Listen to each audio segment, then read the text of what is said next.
So, Mrs. Norris, right? Barbara Norris. Yeah. That's what we're talking about today.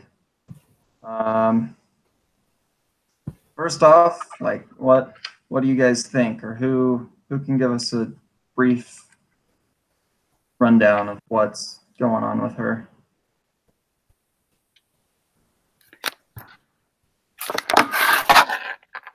She started a new job with a new team, it sounds like, right? Yeah, and she's a nurse. Mm-hmm. And so she's going to be the lead nurse, and it's a pretty dysfunctional team, it sounds like. So they're kind of backbiting with each other, and they don't help each other, and there's just a lot of problems. Yeah, they've had a few problems. Nobody really likes to get along. She's been there for, I think she was there for a month. And then just a little while ago, they had an offsite meeting where everybody just said, all right, what's the problem? And things got a little crazy there. But I mean, for me, I think that it was good. Like the offsite was good. I don't know what you guys think. Yeah. I feel like it finally got the elephant addressed, the elephant in the room. You know, people started talking about it a little bit. I agree. Yeah, I mean, I feel like it's at least a step in the right direction. She doesn't really seem to be like super experienced with conducting such a meeting, but I think she's doing good at it, and they're making progress.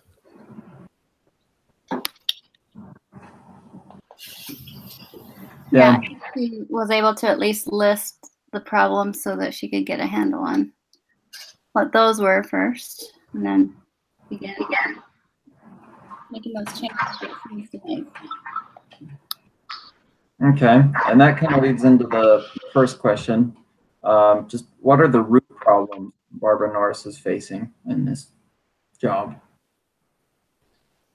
And we've kind of gone over a few of them. Just, you know, people don't really like working with each other. There's a lot of backbiting. But what do you think the root problem of even that is, or maybe some other problems that have shown up or come up?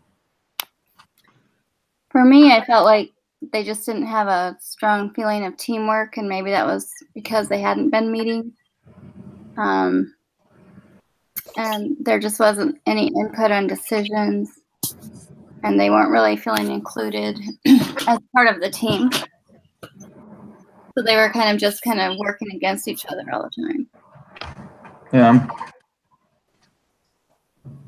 Another thing I thought of was the performance reviews would have been something that she could easily implement, and then they'd know where they stand, and they could start improving, and they'd have more motivation.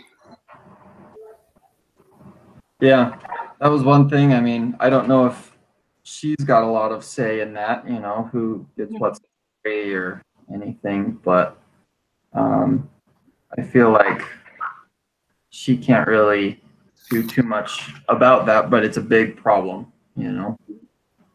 And then as far as reviewing somebody else or kind of critiquing somebody else, nobody really knows how to do that, and I feel like that's another big one.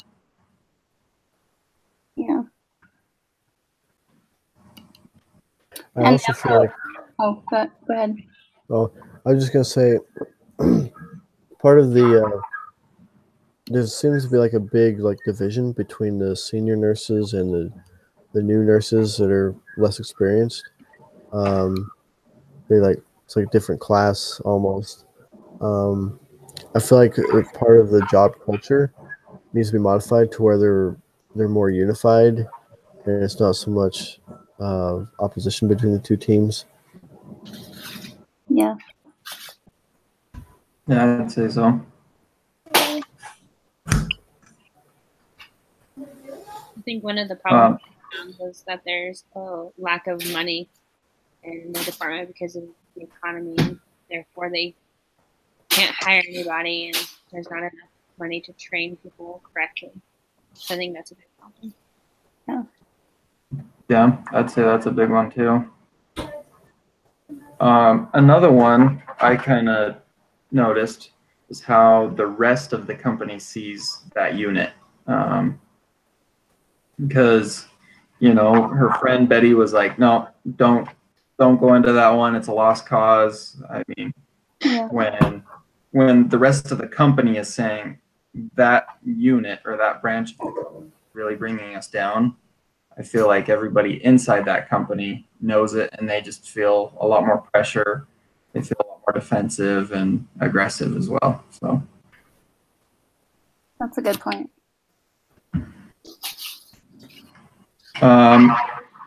how well has Barbara Norris done in her first month as nurse manager of GSU? And was she a good choice for the position? I thought she did good. She was assessing the situation, I think, like mainly, and talking to a lot of people. And just starting that first meeting was a big step to see where everybody was unhappy and where they can start improving. Yeah. Yeah, I didn't really see any indications that would provide evidence that she wouldn't be a good candidate for the position. I mean, she's obviously putting forth the effort. She's doing good and taking initial steps and kind of getting some discovery out there. It doesn't really say, I don't think she has much experience with management. So that's probably new to her, if I remember right. So it's possible, but the case doesn't really get into how well she's doing in those regards, I don't think. So, I mean, in reality, there's a possibility that she may come short there, but I didn't see any indication that would show that. Yeah, that's a really good point. I feel like, it said in the very first paragraph, she always wanted to be a nurse. And being a nurse manager is quite a bit different than being a nurse, Mm-hmm. I feel like that's one of the problems is she's better at putting people back together or, fixing something that's broken, not telling people how to do that or running a business. Mm-hmm. I read somewhere that she was with another team. I thought she led that team. She may have. I forgot. I'm not sure if she led it, though. Possible. I was just trying to read through and see. Because she was in a trauma unit where they all were a close-knit group and worked well together. Yeah. But I couldn't tell if she led that group or not. But yeah, at least she had a good example of a team that worked well together. Yeah. And I feel like, that's one of the things that make her a good choice is she's seen where teamwork is really brought a unit together and everybody's close knit, everybody knows how to work and, it's all very positive. She's coming from that. And if anybody can really change stuff without having that managerial experience, it would be somebody who knows how good it can be. I guess. Yeah. Brother Lamphere, Crystal, any input on that one before we move on? I think you guys pretty much covered it. Yeah. I have some input, but not on that particular issue. Well, let's move on. I'll give it later. Okay. All right, sounds good. What changes is she trying to make and why?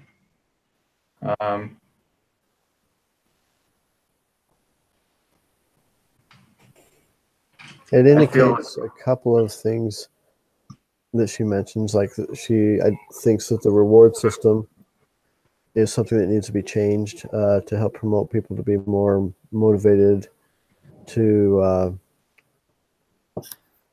basically be rewarded based on their performance, I think, is one of the things that she's looking into. Mm-hmm. I know that's one of the changes. I'm trying to think what the other one was.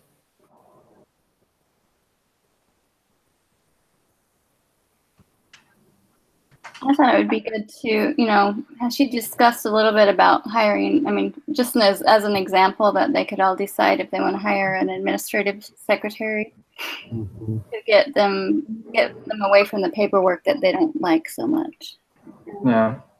That would be something that they could decide to do together, because there wasn't really any extra money for that, but they'd have to, take that away from another nurse, or, that might be something that would help them to feel better about being a nurse, because they weren't really, like, they were being bogged down by paperwork and stuff. So Yeah. I think two things that she really wants, or was really trying to change, is just the generally feeling of that branch. Nobody's really happy, nobody's satisfied, and patients are starting to not be as satisfied as well. And I think that's one thing she's trying to change, is she wants everybody happy. And then another change is she wants everybody to be a bit more efficient and trusting. And so those kind of go hand in hand, but I feel like a little different. If I ever worked at the Whitewater Rapids, nobody, you guys could get free rides. But I feel like those are some of the changes that she's trying to make. Is just she wants to make this unit a lot better and to become something that she can be proud of. yeah, I think that's true. And to help them bond a little bit more and have that helpful attitude, maybe. Yeah. And this, I had read this before, but I forgot to kind of talk about it, is there's this thing called the 4 drive theory. And there's the drive to acquire, the drive to bond, the drive to comprehend, and the drive to defend. And so, like, using those 4 different drives, what do you think is compelling her or driving her to make those changes? Someone called for a tutor.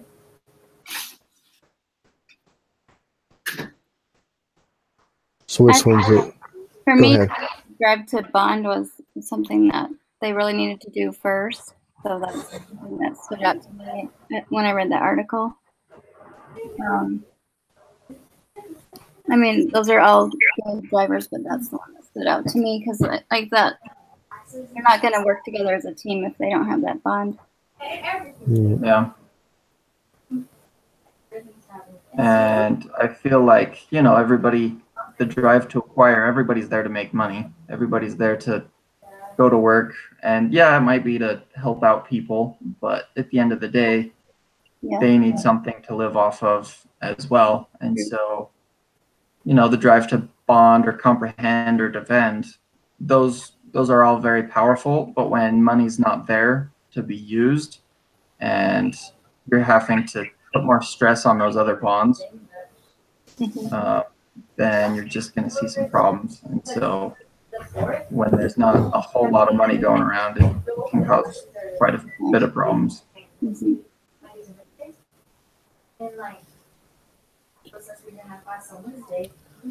Yeah, I also think that like her plan to hire an assistant kind of goes along with the job design, which is part of a lever for the comprehend.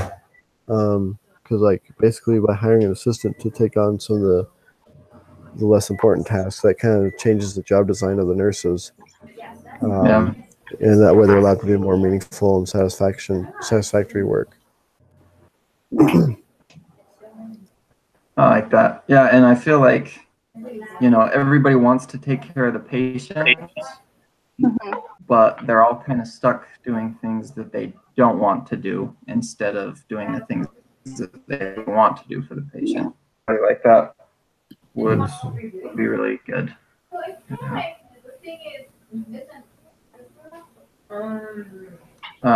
Okay.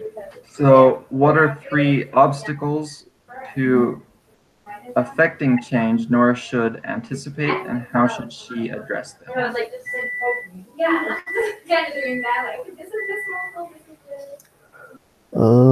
The obstacles to change.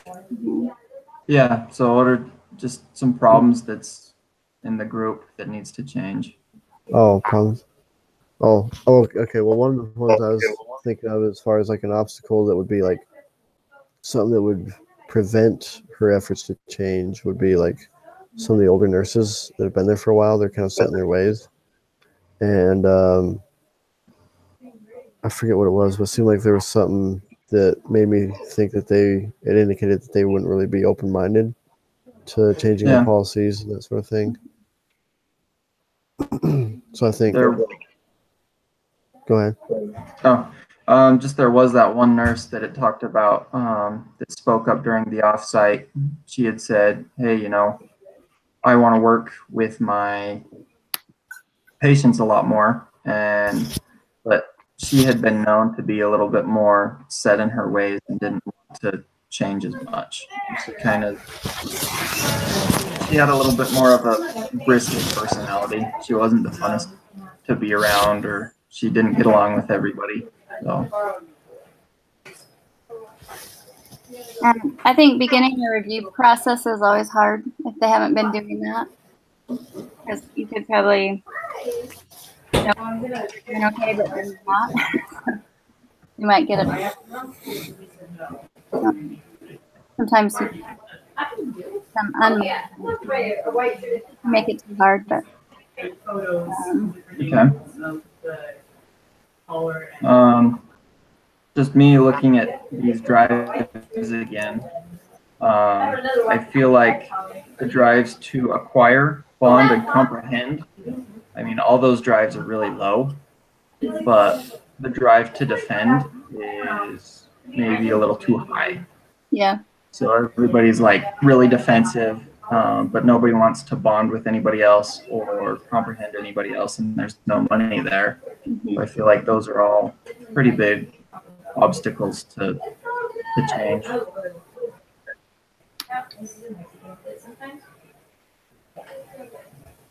of the obstacles she's facing is there are no records of past affiliations in her body. So it's hard for her to get a sense of who all her employees are and figure out where everyone can improve. So that's kind of a hard thing for her. Okay.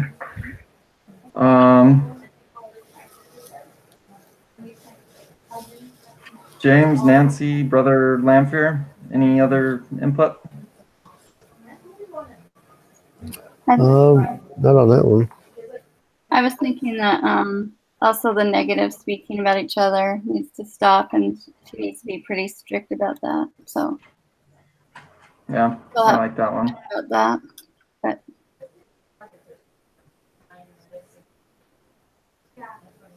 okay. And then the last bullet point, and it says to take a little bit longer on this one, is to advise an action plan for Barbara Norris, like kind of like a case study write-up or something, just an action plan. What do you think she should do now?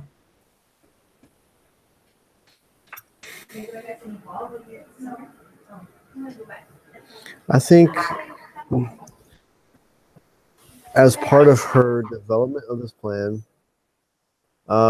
she needs to select or invite the input of the other team members to develop this plan. I don't think she should just she's done really good at finding out what problems are, but I don't think she should just sit down in a corner by herself and say, okay, this is what I think needs to be done. I think she needs to involve the team in coming up with the solutions. That way they own it as well and are willing to abide by whatever they come up with. So I think that'd be the first part of the plan. I like that. Okay. Yeah, I think, and this is something I kind of put in my paper, is what you said, Nancy, is just make sure that there's no more backbiting or something like that. Because when she first joined, she had like 20 requests or something like that for just one-on-one meetings. And all of them had backbiting and just kind of complaining, whining. And so I feel like she just needs to set down a rule that that's not going to happen in any more meetings or anything like that. And I feel like that would be a really good step.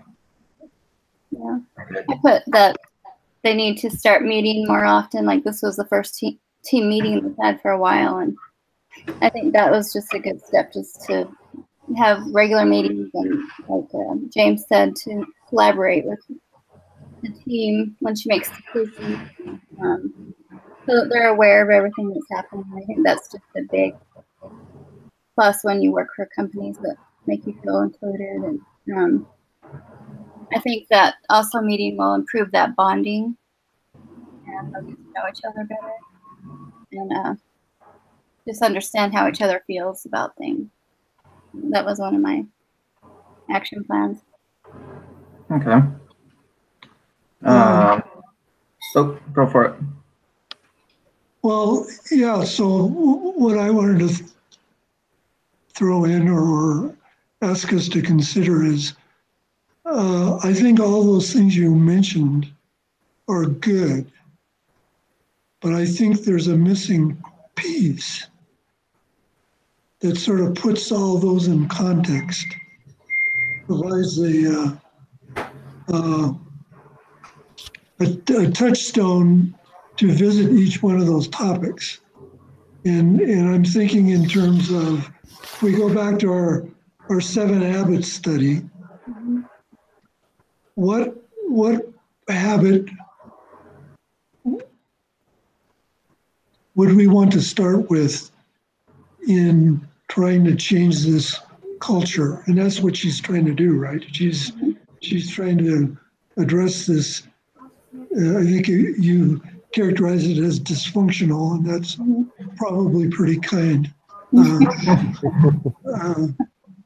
So which habit would you start with to start the process of changing the culture and providing a context for these different suggestions that you have for changing things?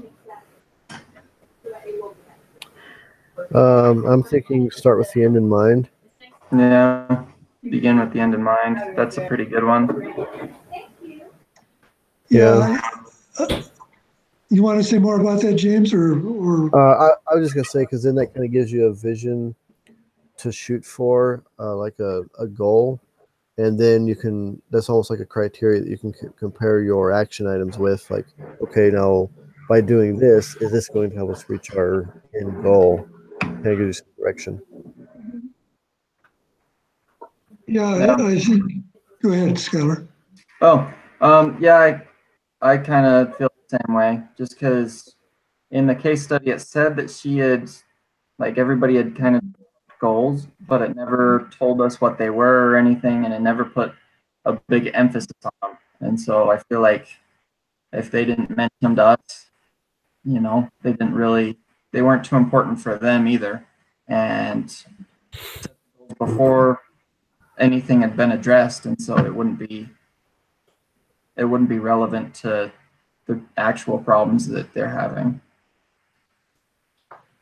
Yeah, I think this idea of beginning with the end in mind, having a organizational mission statement that they can then align their own personal mission statements to. That's a good idea. You know, revisit why did I come in? Why am I a nurse? You know, why am I doing this? And you know, are the things that we're doing or not doing, are they helping us move forward in what we would like our nursing experience to be like? And I think that process in and of itself would be certainly a bonding process, and also address this comprehension thing. So I don't know, I just think that's a piece that's not obvious in this thing, but it needs to be brought into it. That reminds me of a training I went to once about, like, I don't know if you've heard of the book Get on the Bus or something like that, where you have to show, you know, if you're a leader, you need to show your team the vision first. And then if they understand that, they'll get on the bus. You know, the bus is your team going where you want to go. So That's probably. Is that the Good to Great book? I thought it was just called Get on the Bus, but I'm not sure. Maybe it's in that book. Because the Good to Great book, that kind of says that same thing is, you know, get who you want on your bus. Yeah, so maybe that's where it's from. if you have the right people, you can get going, go quite a ways. But, you know, everybody you might want could be on the bus, but they're sitting in the wrong places, and that could be just as bad. And so make sure everybody's on the bus and make sure everybody's in the right seat, and then that's when it happens.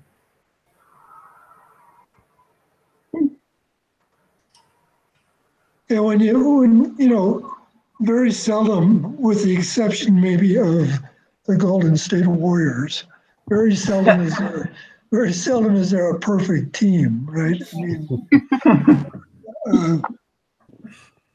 and I'd say that not being a Warriors fan, so I am not biased. But you know, part of a coach's job is to assess, okay, these are the strengths and weaknesses of our team, and actually talk about them with the players. So, you know, this is where we're good at. This is where we have some holes. We still have a game to play. Yeah. We might not be getting paid what we want. We might be understaffed. We may be doing stuff that we wish that we weren't doing, i.e. the paperwork stuff. But we still have a game to play. Right. You know, and let's figure out a way to make the best of this, given who's on the bus and what seat they're in. And if we have to make changes, let's figure out how to do that. Yeah.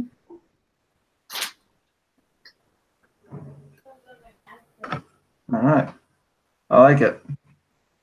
You know, everybody has to show up to work. We all have to be here anyway, and why does well enjoy it? And yeah, you're gonna do some things that you don't want to do, but as a nurse or as a doctor or anything like that, you know, you're gonna do a lot of things that most people don't like doing. You just like it a little bit more sometimes.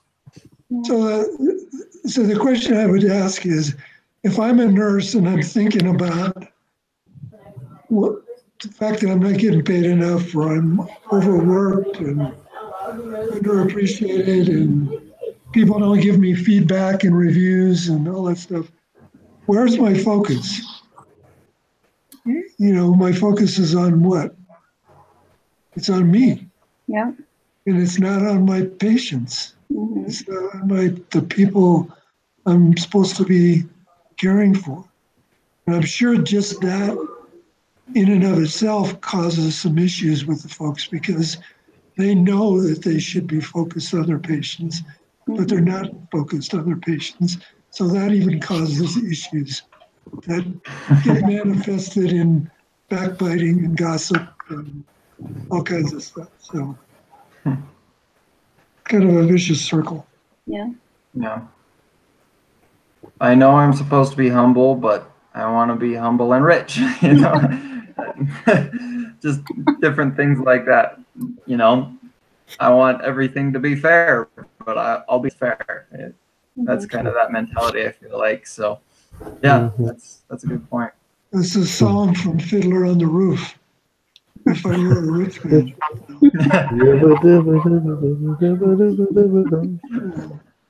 Let's all join together. Yeah. I don't know.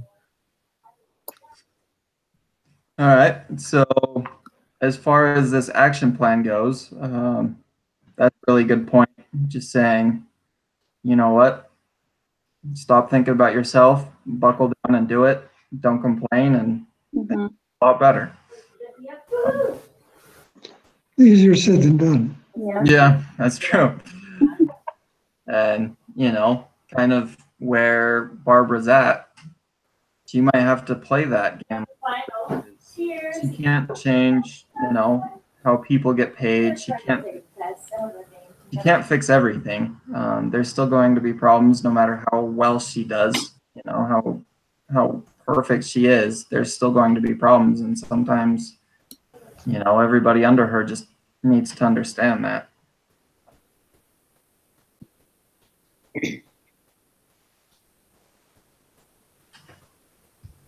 One last thing that I saw was in the case study to talk about how the nurses and the physicians don't get along very well.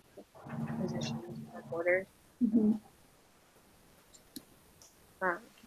And then to listen, but it's also important for them to stick up for themselves as well. Yeah. Nancy, was it you that was saying there was kind of that division? And I feel like the PCAs, I think that's what they were called, right? The physicians something.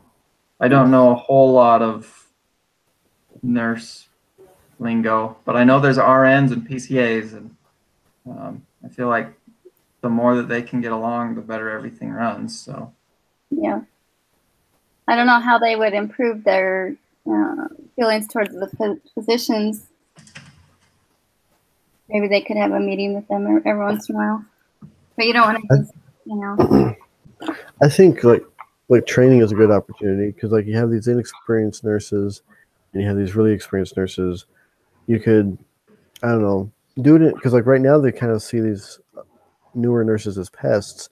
So find some way to have like a training type thing or like a learning thing to where they can work together to where like the new ones can learn from the new ones in a different way to where it's not just like them coming to them and interrupting them with questions, you know, more of a formalized program. And I think that would build unity and increase the quality of service. Yeah, and what quadrant is that training stuff? I think I was looking at that earlier. Now think about 7 habits. What quadrant is that? Oh, quadrant. In habit number 3, what quadrant is it? I forget. It's quadrant 2. It's Oh, is that really important but not urgent? Yeah. Okay, yeah. In the actual training endeavor, if you think about the other habits, is really a sharpen the saw, because the senior nurses say they're too busy working because the new nurses don't know enough to help. yeah, But they don't want to take time to train them or think they don't have time to train them.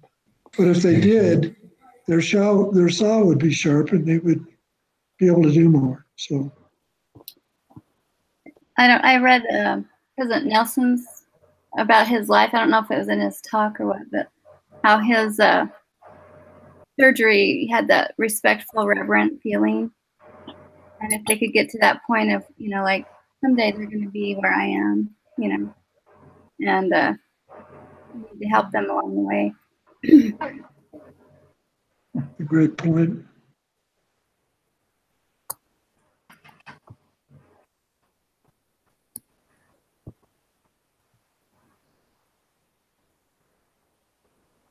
it's funny to kind of see all these things here in this class, because the first time I ever heard of that sharpening the saw, or like, you know, the woodcutter's axe, you got to sharpen the axe. It was actually down in Argentina, and a ward had put that up, and it wasn't the missionaries or anything, but somebody had put it up more to just kind of be funny than anything. But I thought it was really good, and it was a time where I, as a missionary, needed it. So it's just kind of cool to see how you can implement these in so many facets of your life, whether that's religiously or, you know, business or, you know, even family. True. Good point. All right. Well, is there anything else we need to talk about? I think we covered everything in here, but there any last remarks? No, I just thought it was really cool on this because, like, I think a lot of times when we're thinking of ways to improve employee satisfaction, I mean, the first thing that comes to mind is just like money and that sort of thing. Mm-hmm. But I really liked how it's important to have all four of these elements and how they all work together and can make the experience grow exponentially as they all are worked on at the same time. Yeah, I'm gonna read you just a short blurb from, this is kind of a follow-up to the Five Dysfunctions book. And this is Lencioni saying, when it comes to helping people find fulfillment in their work, there's nothing more important than teamwork. It gives people a sense of connection and belonging, which ultimately makes them better parents, siblings, friends, and neighbors. It's true. It affects everything.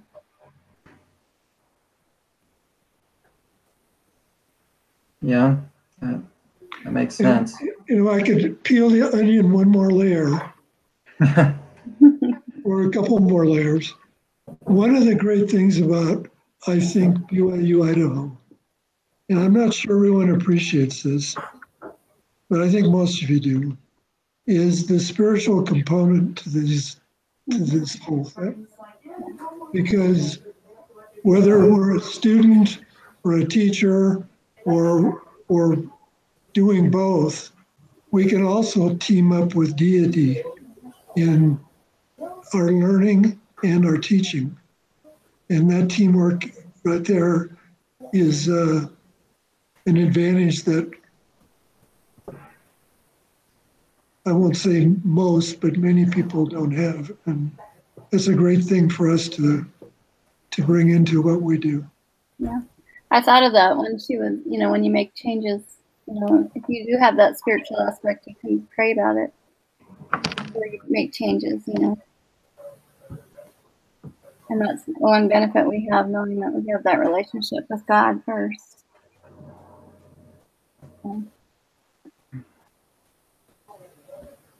Yeah, I like that. With a few people, you can get a few things done, but with God, anything's possible. So, Right? That's true. all right. Well, anything else, or are we pretty much wrapped up today? We just need to plan who's going to do the next meeting. Oh, Just- yeah. That's true. Just a reminder, there's what are we? We're in week 11, right? Yeah. So next week there's no meeting, but there is one week 13. Okay. Alrighty. So Thursday the 19th. Does that still work for everybody? Yeah. Yeah. Okay. Let's see. Is it my turn? Or did I think it can be either you or me, James. It doesn't matter. You want me to do it? If you're able to, that would be great. Just because I'm always rushed for time. I'm coming out of the class right then. Yeah, I can do it. Okay. That'd be great. Okay. We'll plan on that. All right. See you all in 2 weeks. All right. Have a Have a good weekend. See you. All right. Thanks. Bye. Bye.